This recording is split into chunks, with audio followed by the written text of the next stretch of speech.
पानी यहाँ से कम किया जाए? देखिए, ये मनगढ़ंत बातें हैं। जो इस तरह की बात कर रहे हैं उनको इस बारे में ज्ञान नहीं है कि पानी का लेवल, तालाब अपना काम करता है। और जहां तक नालों की सफाई की बात है या शहर के पानी की सफाई की बात है, उसके लिए पूर्व मंत्री असीम गोयल जी द्वारा दशमेश मार्केट में पिछले दिनों उद्घाटन किया गया है, शिलान्यास किया गया है कि हमारे इधर का जो भी नजदीक कपड़ा मार्केट का पानी है, वो सभी पानी जो है उसके थ्रू होकर निकलेंगे।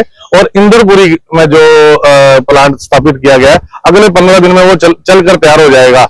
उससे जो है हमारा नदी मोहल्ला सारा एरिया ये जो है वो कवर हो जाएगा।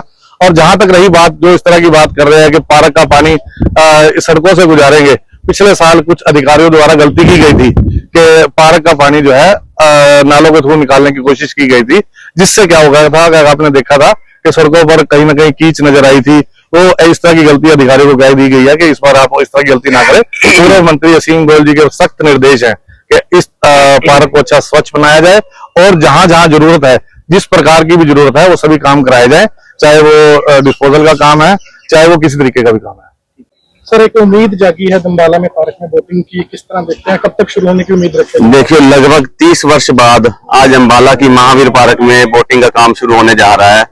और यह सोच हमारे पूर्व में रहे बड़े भाई मंत्री जी की थी भी यहाँ किश्तियां चलें, और इससे निगम को भी आय बढ़ेगी और लोगों को घूमने का एक अच्छा स्थान अंबाला में मिल सकता है। क्योंकि लोग, जो बच्चे आज छुट्टियों में अपनी नानी घर आते हैं या कहीं घूमने आते हैं, कपड़ा मार्केट में आते हैं, उनको एक स्थान अच्छा मिलेगा यहाँ किश्तियों में घूमें और यहाँ आनंद ले सकें।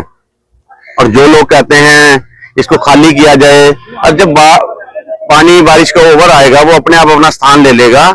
और जो किश्तियां चल रही हैं, किश्तियों से सभी को फायदा है और इसमें किसी का वो नहीं है। परंतु कुछ लोगों ने अपनी राजनीति को चमकाने के लिए गलत अपना कमेंट करते हैं या मीडिया में कहते हैं पहले पूरी जानकारी लेके आए, उसके बाद ही मीडिया में बयान दें कि हमने चाहते हैं। अगर तो हम अंबाला का भला चाहते हैं, जो असीम जी की सोच है उसके साथ चलो और अंबाला का हर तरह का विकास कराओ। आज मेरे को नहीं लगता शहर में शायद कोई प्रोजेक्ट ऐसे रुके हैं। आज हम पार्षद सारे खड़े हैं, डिप्टी मेयर जी भी खड़े हैं, अर्चना जी भी खड़े हैं, और सबको ये पता है भी अभी तो हम पिछले जो काम करवाए हुए हैं असीम जी ने, जो आज मुहूर्त हो रहे हैं, अभी उन्हीं मुहूर्तों को हम पूरा कर रहे हैं। अभी आगे देखो, आगे चल के क्या क्या काम होते हैं। ठीक है, अंबाला के भले के लिए काम कीजिए, अच्छे विचार दीजिए और बैठ के सभी पार्षदों से सलाह करके काम कीजिए। मैं यही कहना चाहूंगा उनको। देखिए, सफाई के बारे में मेरे से पहले डिप्टी मेयर रजीश मेहता जी ने बताया है। मैं एक बात कहना चाहता हूँ, कुछ ऐसे हमारे लोग हैं जिनको अधूरा ज्ञान है, जिनको ज्ञान ही नहीं, पता ही कुछ नहीं, सिर्फ मीडिया में बातें लिख रहे हैं, बातें बोल रहे हैं, उन्हें टेक्निकल पता ही कुछ नहीं है, क्या है क्या नहीं। मैं आपको कुछ जानकारी देना चाहता हूँ। ये जो उन्होंने बात कही कि तालाब का पानी कम कर दो, जिस दिन तालाब का पानी छोड़ दिया गया ना, ये सारा एरिया, नदी मोहल्ला, बांस चौक, खत्तरवाड़ा, ये सारा डूब जाएगा। वो ये चाहता है कि शायद डूब जाए। क्यों, किस लिए? इसकी जो टेक्निकल चीजें हैं, इस पार्क को भी डिस्पोजल में जोड़ दिया गया है।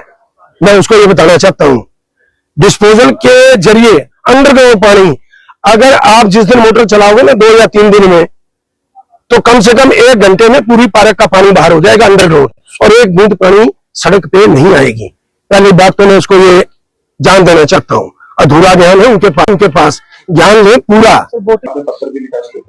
देखिए, मेरा ऐसा मानना है कि वार्ड नंबर 6, 7, 8 इन सब इलाकों का पानी प्राकृतिक रूप से अपने प्रवाह के अनुसार चलता हुआ पार्क के तालाब की तरफ आता है और फिर वहां से इकट्ठा होकर धीरे धीरे नदी मोहल्ले के नालों से निकलकर घेल ड्रेन से होता हुआ शहर से बाहर जाता है। इस बात को लेकर बहुत से लोगों को जानकारी के अभाव की वजह से कई बार कुछ लोग गुमराह कर देते हैं, परंतु वास्तविक सच्चाई यही है। अगर आप जमीनी धरातल पर काम करें तो हमें निश्चित तौर पर यह ज्ञान होगा कि पार्क का तालाब अंबाला को डुबोने और बचाने में एक बहुत बड़ा रोल प्ले करता है। महावीर पार्क के तालाब को अगर हम खाली करते हैं तो बरसात के दिनों में आसपास के इलाकों का बहुत सा पानी उसमें आ जाता है और जिससे वो इलाके डूबने से बच जाते हैं। अगर उसको बरसातों से पहले खाली ना किया जाए और उसका जल स्तर जरूरत से ज्यादा रहे तो वो आसपास के इलाकों का जो पानी वो बैकफायर करता है, रुक जाता है और धीरे धीरे रिसता हुआ फिर सड़कों से होता हुआ, नालों से होता हुआ बाहर निकलता है। तो मेरा ऐसा मानना नहीं, पूर्ण विश्वास है कि पार्क के तालाब में पानी कम करके ही हम अंबाला शहर को डूबने से बचा सकते हैं। अगर किसी और के पास कोई और बेहतर तरीका है तो वो भी इस्तेमाल करे। देखिए, हम लोग चर्चा कर सकते हैं, जरूरी नहीं है कि हर बार मेरा पक्ष सही हो, सामने वाले का पक्ष भी सही हो सकता है, परंतु उसके लिए हमारे पास तर्क होना चाहिए, हमारे पास विश्वास होना चाहिए, हमारे पास पूर्ण जानकारी होनी चाहिए। केवल बंदरों की तरह उछल कूद मचाने से हम लोग अपने शहर का भी नुकसान करेंगे और अपने लोगों का भी नुकसान करेंगे। तो इसलिए ऐसा कोई भी काम कोई भी व्यक्ति ना करे जिससे लोगों का नुकसान हो। हम सब लोगों का मिलकर एक ही लक्ष्य है कि अंबाला शहर के लोगों को बचाना, फिर चाहे वो किसी भी प्रकार का बाढ़ की मार हो, पानी की मार हो, या उनके किसी भी काम के जो हैं उन सब के राहत देनी और अच्छा शासन देना, ये सब जनप्रतिनिधियों का काम है। और जनप्रतिनिधियों में जब संवाद नहीं होता तो निश्चित तौर पर हम लोग रास्ता भटकते हैं और गलत कामों की वजह से जनता का नुकसान कर बैठते हैं। क्या पार्क का पानी निकाला जाएगा? देखिए, पार्क का पानी पहले से ही निकाला जा रहा था।